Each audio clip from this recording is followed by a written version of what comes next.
నమస్తే అండి. Tea mixture వారికి మరియు టీ మిక్చర్ని వీక్షించే ప్రేక్షకులందరికీ నా నమస్కారాలు. నేను మీ లక్ష్మణ్ వర్మ. ఈరోజు ఒక మూవీ రివ్యూతో మేము ముందుకు వచ్చానండి. ఆ మూవీ పేరు బ్రహ్మ ఆనందం. ముందుగా స్టోరీ లైన్కి వస్తే ఇది బేసిక్గా తాత మనవాళ్ళ కథ అండి. తాత వృద్ధాశ్రమంలో ఒంటరిగా బతికితే మనవాడు అంటే ఇంటికి దూరంగా తన సపరేట్గా ఒంటరిగా బతుకుతాడు. మనవాడి పేరు బ్రహ్మ అండ్ తాత పేరు ఆనందమూర్తి. అయితే బ్రహ్మ అలియాస్ రాజా గౌతమ్ తను ఒక థియేటర్ ఆర్టిస్ట్. ఎప్పటికైనా మూవీస్లో మంచి రోల్ ప్లే చేయాలనే గోల్తో తను వచ్చిన చిన్న చిన్న క్యారెక్టర్స్ థియేటర్స్లో పర్ఫామ్ చేస్తూ ఉంటాడు. అయితే హీరో కొద్దిగా సెల్ఫిష్గా ఉంటాడు. తన చుట్టుపక్కల వాళ్ళని, ఇంట్లో వాళ్ళని, ఆఖరికి తన లవర్ని కూడా పట్టించుకోడు. అనుకోకుండా బ్రహ్మకి ఒక అవకాశం వస్తుంది. అది ఏంటంటే ఢిల్లీలో ఒక పర్ఫార్మెన్స్ చేసే అవకాశం వస్తుంది. అది చేస్తే తను సినిమాల్లోకి వెళ్ళే అవకాశం అనమాట. ఈ అవకాశాన్ని వదులుకోకూడదు. కాకపోతే దీంట్లో చిన్న ఫిట్టింగ్ ఉంటుంది. ఒక 6 lakhs పే చేస్తే దాంట్లో పర్ఫార్మెన్స్ చేసే అవకాశం ఇస్తారనమాట. అయితే ఆ మనీ కోసం వాళ్ళ ఫ్రెండ్స్ని, రిలేటివ్స్ని అందరిని అడుగుతారు. ఆఖరికి లవర్ని కూడా అడుగుతాడు. లవర్ కూడా ఇచ్చే పొజిషన్లోనే ఉంటుంది.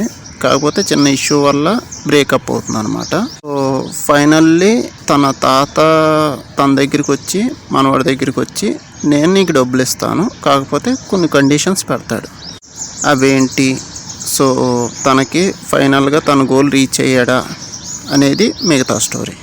సో ఓవరాల్గా మూవీ ఎలా ఉంది అంటే అబవ్ యావరేజ్కి బిలో యావరేజ్కి మధ్యలో ఉంది. అంటే యావరేజ్. ఈ ప్రొడక్షన్ హౌస్ నుంచి వచ్చిన ప్రీవియస్ మూవీస్ అంటే Masooda, Malli Raava and agent Sai Srinivas Athreya, production పేరు వచ్చేసి స్వధర్మ ఎంటర్టైన్మెంట్స్. ఆ మూవీస్తో పోల్చుకుంటే ఇది చాలా సోసోగా ఉంటుంది. అంత అంటే గుడ్ మూవీ అని చెప్పలేను, కానీ వాటితో పోల్చుకుంటే ఇది కొద్దిగా బిలో యావరేజ్లో ఉంటుంది. కానీ సినిమా థీమ్ వచ్చేసి, సినిమా కాన్సెప్ట్ వచ్చేసి లోన్లీనెస్, ఒంటరితనం వల్ల ఎంత బాధగా ఉంటుంది అనే కాన్సెప్ట్తో ముందుకొచ్చారు. మంచి కాన్సెప్టే తీసుకున్నారు. కాకపోతే ప్రొసీడింగ్సే అంత బాగాలేదు, కన్విన్సింగ్గా లేదు. అంటే ఒంటరితనం యువకుల్లో ఉంటే కొద్దిగా సెల్ఫిష్గాను, కొద్దిగా యారోగెంట్గాను బిహేవ్ చేస్తారు. అదే ఒంటరితనం ముసలి వాళ్ళకి వస్తే అదో నరకంగా ఉంటుంది. వాళ్ళు చెప్పలేని బాధగా ఉంటుంది. సో అది చెప్పే ప్రయత్నం చేశాడు. కాకపోతే మనకు అంత కన్విన్సింగ్గాను, అంత క్యాచీగాను అనిపించదు. మీకు ఈ కైండ్ ఆఫ్ మూవీస్ ఇష్టపడితే, అంటే ఇష్టం ఉంటే ఈ కైండ్ ఆఫ్ మూవీస్ ఏవి, Godavari, Anand and last year వచ్చిన సుందరం, అది మన కార్తీను అరవింద్ స్వామి యాక్ట్ చేశారు కదా. సో ఆ మూవీస్ మీకు అలాగా, అంటే ఆ టైప్ ఆఫ్ మూవీస్ అవి ఎలా ఉంటాయంటే ఒక ఫ్రెష్ బ్రీజ్ లాగాను అండ్ ఒక కూల్ మూవీస్ అంటారు కదా, ఆ టైప్ ఆఫ్ మూవీస్ మీకు కనుక ఇష్టం ఉంటే కనుక ఇది డెఫినెట్గా నచ్చుతుంది. ఓవరాల్గా మూవీ ఎలా ఉందని చెప్పమంటే నాట్ బ్యాడ్ అని చెప్పొచ్చు. అలా అని చెప్పేసి గుడ్ మూవీ అని కూడా చెప్పలేను. అండ్ ఆర్టిస్టుల పర్ఫార్మెన్స్ విషయానికి వస్తే రాజా గౌతమ్ ఎప్పుడో నేను టీనేజ్లో ఉన్నప్పుడు వచ్చిన హీరో. ఆయన ఇప్పుడు 2004లో పల్లకీలో పెళ్లి కూతురు అనే సినిమాతో వచ్చాడు. దాని తర్వాత 10 years తర్వాత బసంతి అనే మూవీతో వచ్చాడు. మళ్ళీ 4 years గ్యాప్ తీసుకొని మను అనే మూవీతో వచ్చాడు. మళ్ళీ ఇంకాస్త లాంగ్ గ్యాప్ తీసుకొని ఇప్పుడు బ్రహ్మానందంతో వచ్చాడు. వచ్చి 2 దశాబ్దాలైనా వేలతో లెక్క పెట్టుకునే సినిమాలు మాత్రమే చేశాడు. కాకపోతే ఈ మూవీలో పర్ఫార్మెన్స్ మాత్రం బాగా చేశాడు. పర్ఫార్మెన్స్ అయితే దాంట్లో అయితే ఏం వంక పెట్టుకోక్కర్లేదు. కాకపోతే కొన్ని సీన్స్ మనకు అంత కన్విన్సింగ్గా ఉండవు, కానీ యాక్టింగ్ విషయంలో అయితే మనం కన్విన్స్ అవుతాం.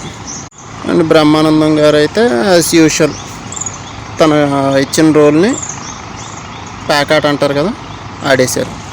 బ్రహ్మానందం అండ్ రాజా గౌతమ్ ఉన్న సీన్స్ అన్నీ కూడా బాగానే ఉంటాయి. ఎంతైనా తండ్రి కొడుకులు కదా. దీంట్లో సినిమాలో తాత మనవాళ్ళ కింద చేశారు. సో వాళ్ళు వచ్చిన సీన్స్ అన్నీ కూడా బాగుంటాయి. కాస్త కామిక్ వేలో ఇవన్నీ బాగానే ఉంటాయి. వీళ్ళ తర్వాత చెప్పుకునే పర్ఫార్మెన్స్ ఎవరైనా చేశారంటే వెన్నెల కిషోర్ గారేనండి. ఆయన మ్యాక్సిమం వీళ్ళిద్దరికంటే ఆయనే ఎక్కువ నవ్వించాడు సినిమాలో.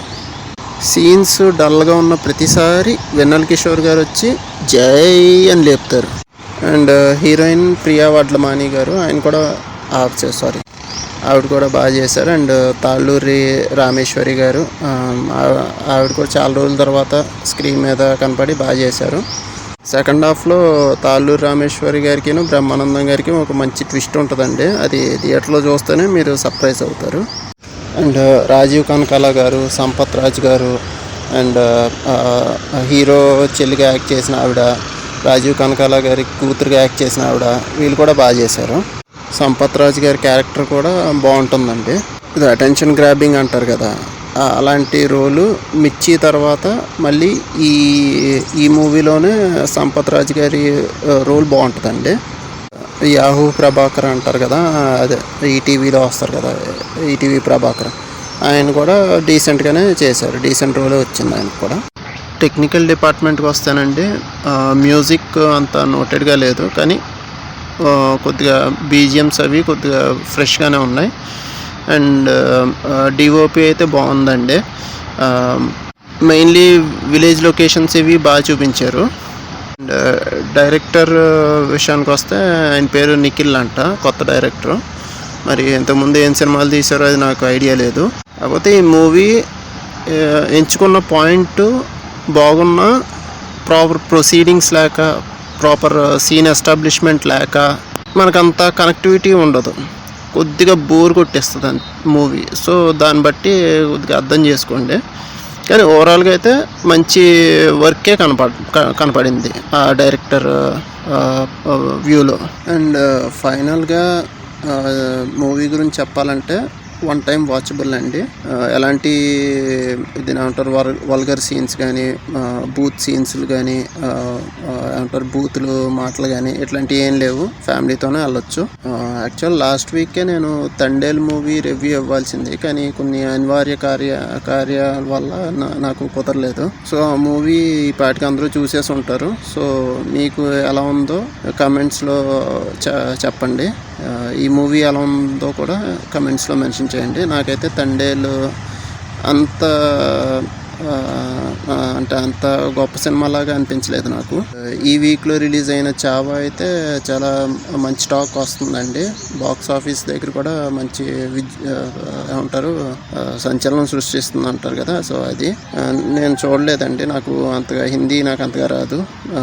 సబ్ టైటిల్స్ చూసుకొని సీన్లు చూసుకొని అంత ఇది కూడా నాకు లేదు. సో ఆ మూవీ కూడా ఎలా ఉందో కూడా కింద కమెంట్స్లో పెట్టండి. ఈ బాలీవుడ్ వాళ్ళు ఎప్పుడూ ఇంతే, వాళ్ళ సైడ్ పాన్ ఇండియా రేంజ్ ఉన్న సినిమాల్ని మిగతా